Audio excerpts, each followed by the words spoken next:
What's up, plebeians? What's up, equestrians? What's up, patricians?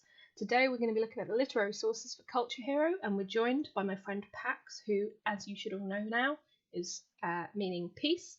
So let's get this book and get stuck in. So our first source today is Cleopatra by Horace from 23 BC. Now's the time for drinking deep, and now's the time to beat the earth with unfettered feet, the time to set out the gods' sacred couches, my friends, and prepare a Salian feast. It would have been wrong before today to broach the Cacuban wines from the ancient bins while a maddened queen was still plotting the capital's and the empire's ruin. So the first bit, drinking deep, and the Salian feast represents the festivals and the celebrations that Augustus has brought back. He's returned this culture to Rome. And when it says unfettered feet, that means unchained. The threat of slavery has been removed. And it mentions Cleopatra, the maddened queen. Obviously, Rome was a republic. It had no royalty. And again, we can draw parallels from the Aeneid to Dido, Cleopatra and Dido. And the ending, the capitals and the empire's ruin, that's referencing the fear for the republic that, you know, these foreign invaders are going to impose a royal system.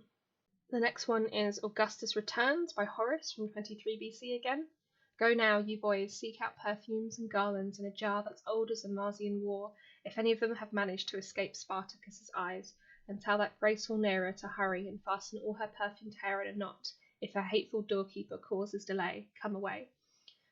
So a little bit of context. Spartacus was a guy who freed the slaves. There was a slave revolt in 73 BC, and he freed the slaves. So again, this is representing that the Roman people are free from slavery and will be as long as Augustus reigns.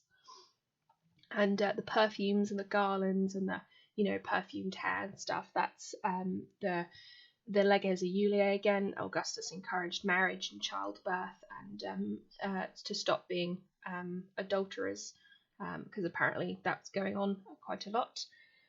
So this is just him imposing the culture once again.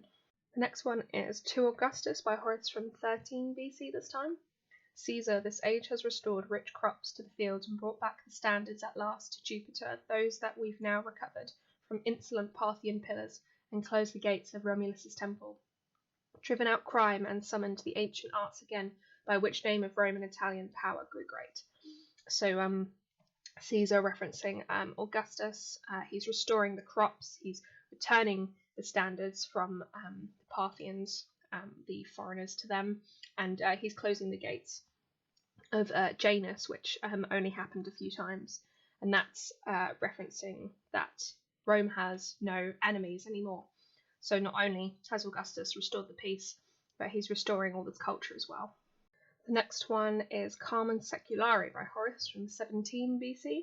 When Sibylline verses have issued their warning to innocent boys and the virgins we've chosen to sing out their song to the gods who have shown their love for the seven hills, the Senate's decrees concerning wedlock of women will bear us more of our children the laws of marriage. Once more referencing the leges Iuliae that Augustus imposed, which people were quite happy with. There were some questions about this and that concerning like adultery and whatnot, but eventually the leges Iuliae were passed, and the culture, all these festivals and all that, returned to Rome. So the next is Woman's Power by Propertius from 23 BC. The gods founded them. May the gods protect these walls. With Caesar alive, Rome scarcely needed fear Jove. So Augustus has imposed all this culture and returned the peace and returned the religion, and therefore Jove, obviously being Jupiter, he doesn't need to punish the Romans because they have all this culture and all this religion back there. They're doing well by themselves. And the next one is War and Peace by Propertius from 20 BC. Caesar, outgod, plots war against rich India, cutting the straits in his fleet across the pearl-bearing ocean. Parthia's trophies will get to know Latin Jupiter. Go and take care of Roman history. So this is when it says Parthia's trophies will get to know Latin Jupiter. That means that They're essentially civilizing the Parthians, the foreigners. They extend their rule, their empire of Rome right out parts of Egypt and Parthia and even beyond. So they impose their culture upon the rest of the empire, not just Rome itself. And the next one, quite a long one, again, Res Geste Divi Augusti. There's always quite a lot of information in this one. I did not refuse at the height of the grain scarcity to take charge of the grain supply, administering it in such a way that within a few days I freed the whole population from fear and immediate danger, at my own cost and effort. At that time the consulship was also offered to me to be held each year for the rest of my life, and I refused it. It was the wish of our ancestors that Janus Quirinius, deified Romulus, should be closed when there was peace on both land and sea throughout the whole of the empire of the Roman people. Before my birth it had been closed twice in all recorded memory from the foundation of the city. While I was first citizen, the Senate voted 3 times that it should be closed. In my 5th consulship to each of the Roman plebeians I paid out from my father's will 300 sesterces, and in my own name 400 sesterces from war booty. Furthermore, again in my 10th consulship I paid out to each man as largest and from my own patrimony 400 sesterces. And in my 11th consulship I personally bought grain and distributed 12 rations of it to each man, and in the 12th year of tribunician power I gave out to each man 400 sesterces for the 3rd time. In my 18th year of tribunician power, when consul for the 12th time, I gave to each of the 320,000 plebeians 60 denarii, and in my 5th consulship I gave 1,000 sesterces from booty to each of the colonists from my soldiers. So this is Augustus not only imposing the culture, closing the gates of Janus and taking control of the grain supply. He's giving out all this money to the plebeians and just the citizens of Rome. He's making sure they don't starve. He's making sure that they have good lives. And finally, the last one, The Lives of the 12 Caesars by Suetonius, 121 AD. Since Rome's architecture was inadequate to the demands of empire and the city was vulnerable to fire and flood, he so adorned it that he could rightly boast that what he had found as brick he left as marble.